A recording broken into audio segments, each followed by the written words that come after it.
Oke, bismillahirrahmanirrahim. Assalamualaikum warahmatullahi wabarakatuh. Selamat siang kakak-kakak dan adik-adik sekalian.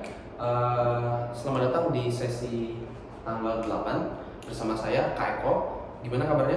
Hari ini harusnya aman semua ya. Karena kalau kalian nggak aman, takutnya nanti nggak konsen nih. Soalnya hari ini kita bahas satu hal yang mungkin menjadi momok utama kalian, yaitu literasi.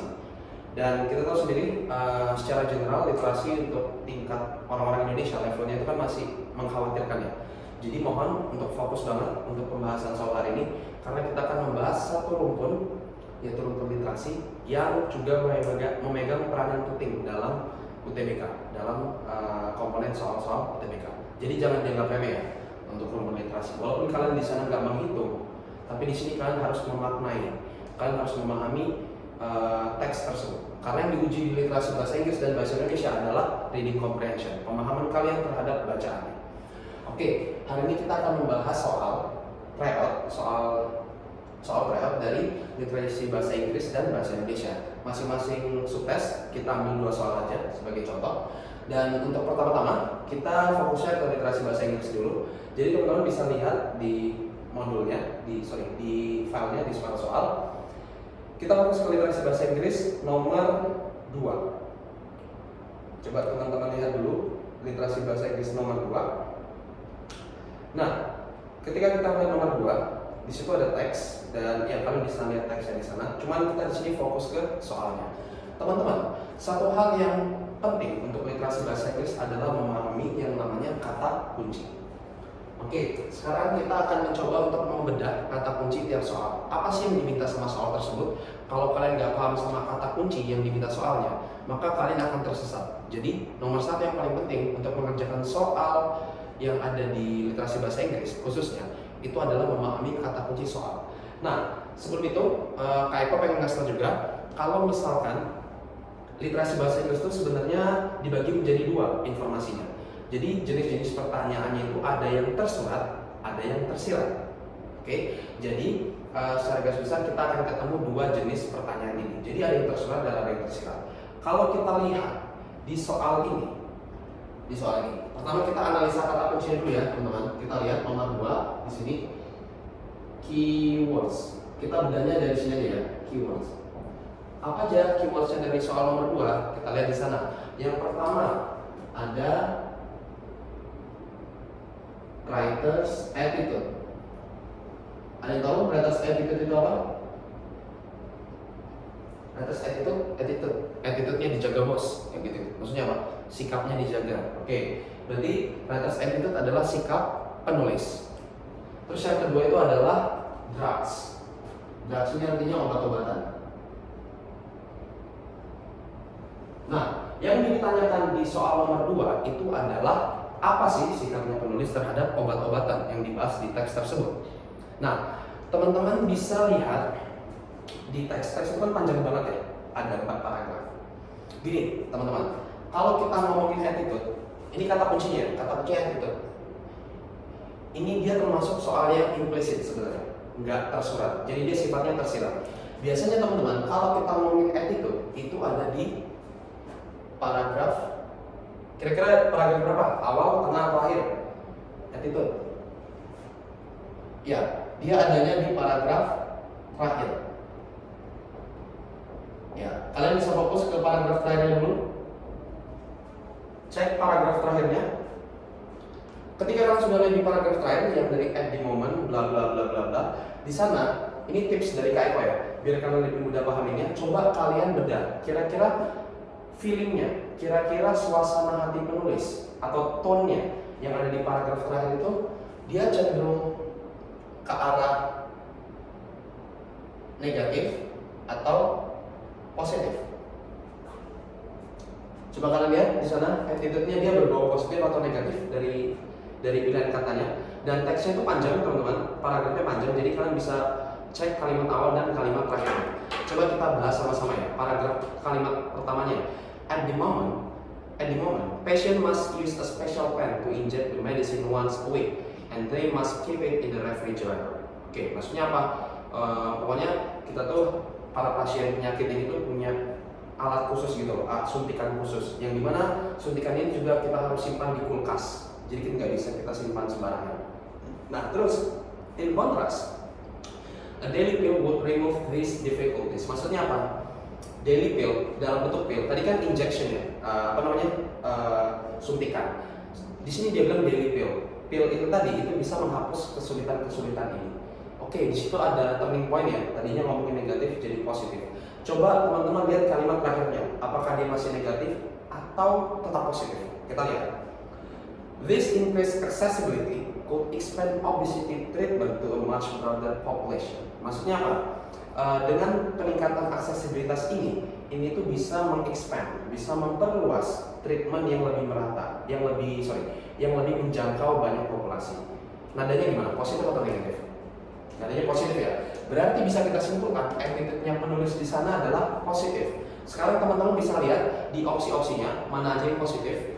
Ada encouraging, opsi A. Ada B, celebratory, itu juga positif. Pessimistic dan indifferent, opsi C dan D itu negatif. Pessimistic ya, tahu sendiri ya, pesimis. Indifferent artinya juga negatif, yaitu masa bodoh atau cuek. Terus yang terakhir ada optimistic. Teman-teman, dari tiga itu A, B, dan E, kira-kira mana yang lebih cocok dengan pilihan kata yang ada di paragraf terakhir? Kalau kita lihat ya, kalau kita pahami paragraf terakhir, di dua kalimat terakhir yang dari furthermore, expect that oral version will be cheaper, making them available to more people. Jadi bentuk obat dalam bentuk pil, dalam bentuk oral itu tadi yang bisa dikunyah lah, diproses lewat mulut, itu tuh bisa menjadi lebih murah dan bisa membuat lebih terjangkau, tersedia untuk banyak orang. Nah, apakah nadanya di sana mendorong? Apakah nadanya di sana merayakan atau optimis? Ya, jadi jawaban yang tepat adalah yang optimis. Karena apa? Kenapa optimis? Karena di sana masih mengatakan oral version ini akan menjadi lebih murah. Maksudnya ada kata akan di sana. Which means berarti hal itu belum kejadian kan? Hal itu masih berupa dugaan. Dugaan yaitu kalau misalkan ini akan menjadi lebih murah. Jadi jawaban yang tepat untuk nomor 2 adalah yang E, optimistic. Jadi writer's attitude adalah optimistic. Itu ya. Oke. Jadi writer's attitude bisa kita simpulkan di sini, dia adalah optimistic. Simple as that. Mudah kan? Sekarang kita lihat yang nomor 3. Jadi nomor terakhir untuk literasi bahasa Inggris. Nomor 3. Kita bedah dari keywordsnya dulu teman-teman, atau kata kuncinya. Coba teman-teman baca soalnya. Di situ ada what did early test. Oke, di sana sudah ada kata kunci yang pertama muncul, yaitu early test. Maksudnya early test apa? Tes awal ya, tes yang terjadi di awal. Terus yang kedua ada apa lagi kata kuncinya? Ada new oral drug. New oral drug. Maksudnya apa? Obat yang baru, tapi yang oral version, yang bisa dikunyah, yang bisa diproses lewat mulut. Terus yang ketiga, kita jangan lupakan ada kata developed by Novo Nordisk. Berarti kata kunci yang ketiga, kita harus patokannya sama ini. Novo Nordisk. Oke, teman-teman, untuk menjawab soal ini, tadi kan yang nomor 2 kan termasuk soal yang tersirat ya, yang implied. Sekarang kita ketemu soal yang tersurat. Jadi soal yang membutuhkan kalian membaca teks, mencari kata kunci. Nah, teman-teman, karena kalian sudah membedah kata kuncinya tadi, itu akan menjadi lebih mudah untuk menemukan kira-kira bagian mana di teks yang membahas hal ini. Nah, dari 3 kata kunci ini, silakan teman-teman pilih mana kata kunci yang paling enak ditemukan. Kalau menurut Kak Eko, yang paling mudah itu adalah Novo Nordisk, karena di sana nggak dimention terus-terusan. Kalau kita ngomongin oral drug, itu dia dimention dari awal sampai akhir. Maksudnya nggak hanya satu paragraf. Kalau early test mungkin agak samar-samar nantinya, tapi yang paling enak banget dilihat di sana itu Novo Nordisk, karena dia dimensinya cuma sekali. Yang dimana itu ada di paragraf pertama. Teman-teman tadi yang kayak aku praktekin tadi, itu sama aja dengan kita melakukan yang namanya scanning. Udah pernah diajarin scanning ya?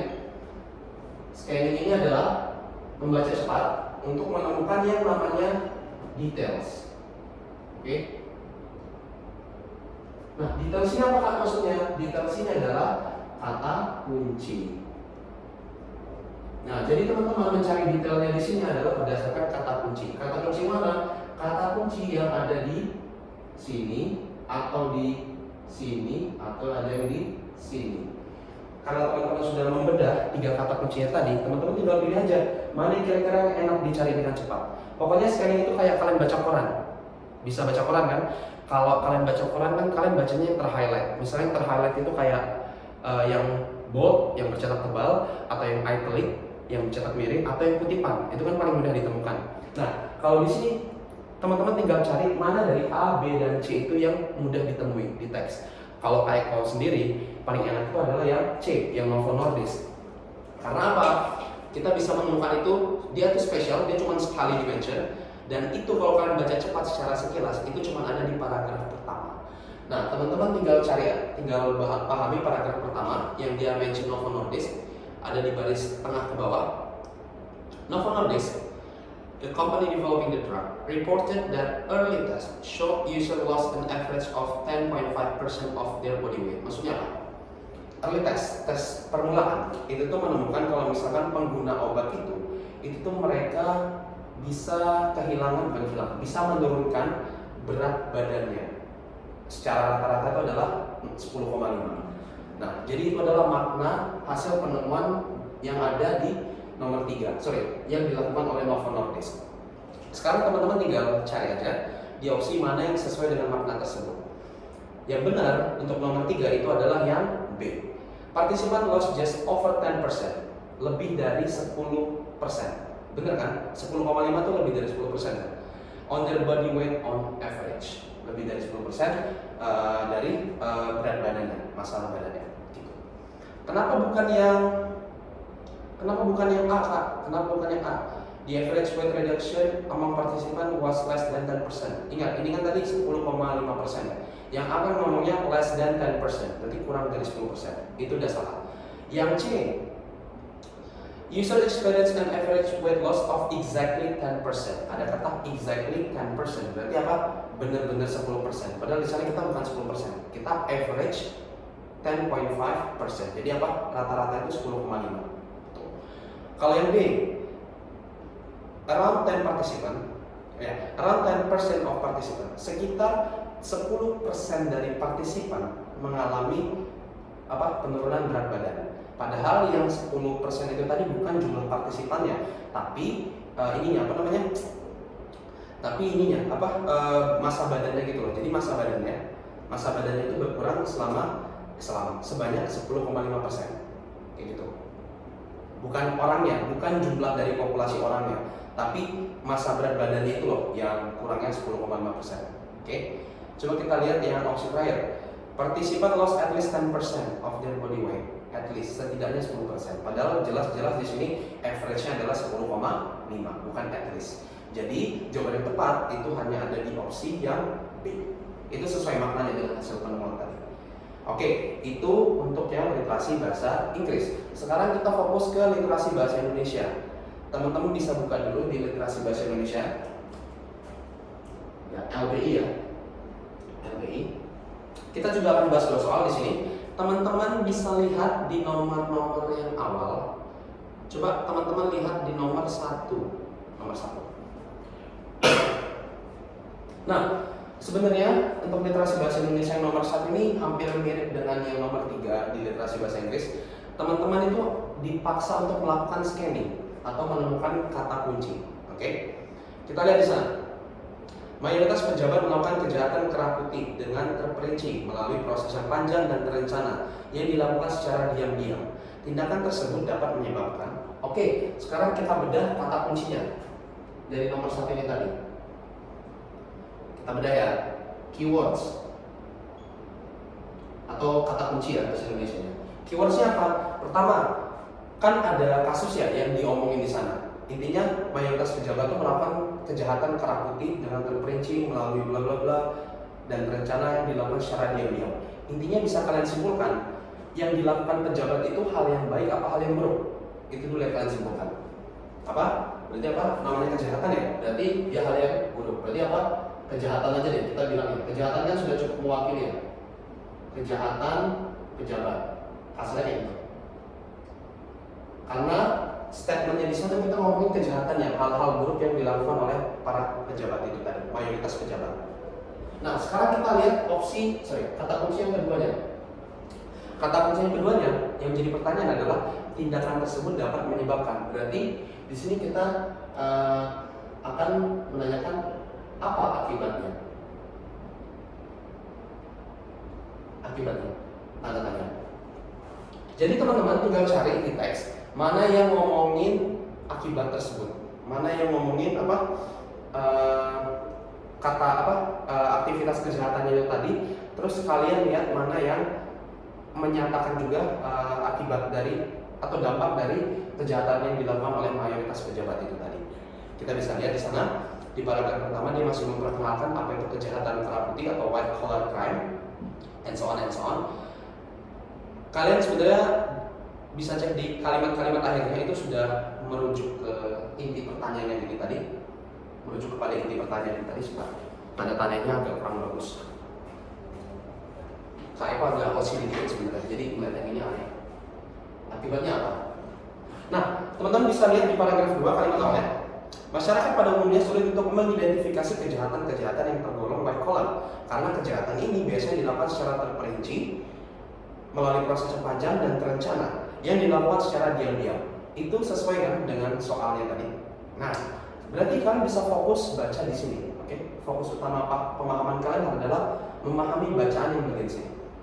Terus, ketidaktahuan masyarakat akan kejahatan ini menyebabkan mereka cenderung tidak memberikan aksi dan reaksi tertentu terhadap tindakan kejahatan tersebut. Sikap pasif yang berasal dari masyarakat menyebabkan ekosistem yang bersifat kriminogen dan victimogen. Jadi sikap pasif. Jadi intinya masyarakat itu jadi pasif gitu loh guys. Intinya kata kuncinya sikap pasif. Pasif inilah yang membuat mereka tuh nggak sadar kalau kerugian yang timbul akibat kejahatan ini tuh skala besar. Jadi intinya masyarakat jadi pasif. Jadi dampaknya itu lebih ke masyarakat. Kalau kita lihat dari paragraf 2 itu tadi, intinya adalah dampak dari kejahatan tersebut adalah ke masyarakat. Sekarang kita lihat di opsi-opsinya, mana yang ngomongin masyarakat itu jadi pasif. Itu ya kata kuncinya ya, masyarakat itu jadi pasif. Kita lihat yang A, turunnya kepercayaan masyarakat. Kita nggak ada mention masalah kepercayaan tadi di sana. Terus habis itu ada apa lagi di sana? Di sana tuh ada bilangnya masyarakat yang kritis. Oke, ini bisa jadi. Yang C, banyak masyarakat yang pasif karena menghiraukan. Oke, yang C juga bisa jadi. Yang D, pemerintah dan penegak hukum sulit mengidentifikasi. Ini bertentangan ya, ini bertentangan. Terus habis itu apa lagi? Penegak hukum makin banyak melakukan kejahatan. Ini overclaim ya, ini berlebihan. Jadi opsi kita tadi antara B atau C. Coba kita lihat B sama C. Intinya kan masyarakatnya jadi pasif ya, hilang kritis gitu. Kalau yang B, masyarakat kritis karena tidak menyadari tindakan tersebut. Benar nggak?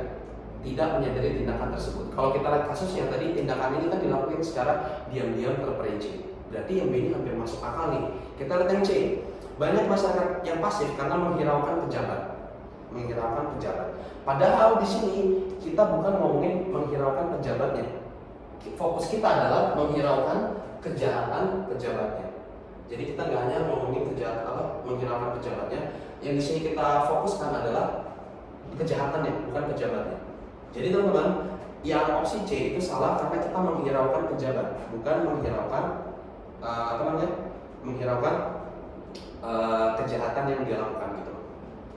Oke, fokusnya itu ke kejahatannya. Oke, jadi jawaban yang tepat untuk nomor 1 ini yang B. Oke, itu untuk yang nomor 1. Sekarang kita ke nomor 2-nya aja deh. Sekarang nomor 2 ini kita masuk ke rumpun sosum sedikit. Oke.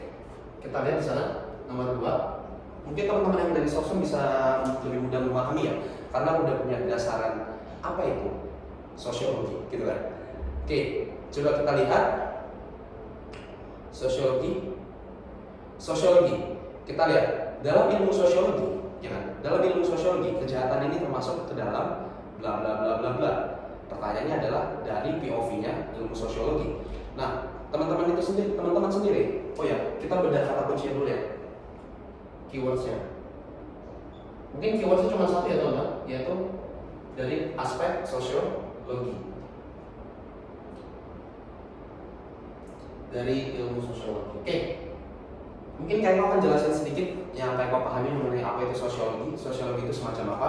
Jadi teman-teman, kalau kita ngomongin sosiologi itu kan ada istilah sosialnya ya. Berarti ini adalah rumpun ilmu yang sebenarnya itu mempelajari masyarakat. Jadi kayak mempelajari society bahasa Inggrisnya. Nah, jadi mempelajari masyarakat di sini itu apa aja Kak bentuknya? Itu bisa jadi kita mempelajari cara kita berinteraksi misalnya. Terus ada juga ini aturan atau norma yang berlaku di masyarakat. Kita tahu sendiri kan, tiap-tiap daerah, tiap-tiap masyarakat itu punya aturan atau norma masing-masing. Iya nggak sih? Terus ya pokoknya berbau dengan society lah, berbau dengan kemasyarakatan. Nah, jadi kalau kita ngomongin aturan dan norma aja kan berarti ibaratnya ada ya guys, kayak apa? Yang saklek gitu kan, yang harus kita penuhi. Jadi teman-teman, dari itu tadi sosiologi itu sendiri, dari POV sosiologi di sini kita ambil dari kasus ini adalah kita ngomongin apa? Norma sosial atau aturan sosial. Nah, yang terjadi di teks ini adalah ini kan kejahatan kan. Secara nalar kalian, kejahatan ini kira-kira dia menjunjung tinggi norma sosial atau tidak? Tidak kan?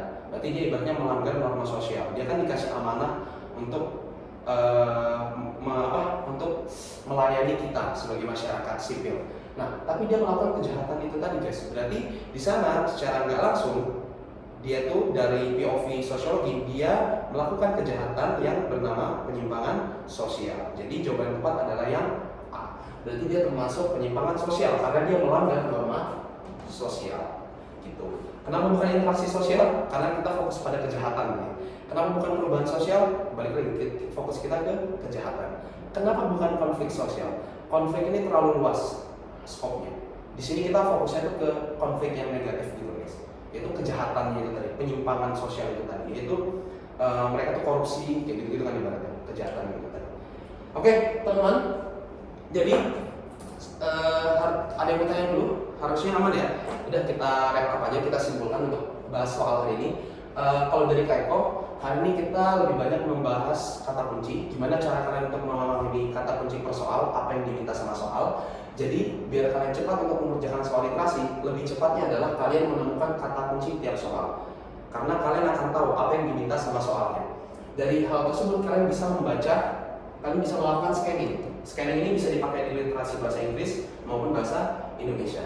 Literasi bahasa Inggris, scanning itu apa? Scanning tadi adalah membaca cepat untuk menemukan details atau keyword. Ini kayak kalian baca koran. Berarti karena kalian sudah membedah-bedah kata kuncinya tadi, itu akan menjadi lebih mudah lagi untuk membaca cepatnya. Karena kalian sudah punya tujuan apa yang mau dibaca di sana. Tinggal kalian pilih aja nanti kata kunci mana yang mudah. Ini kan ada 3, kalian tinggal pilih aja mana yang enak ditemukan.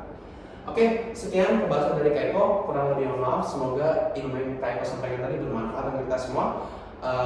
Kita akhir aja dalam saya. Wassalamualaikum warahmatullahi wabarakatuh.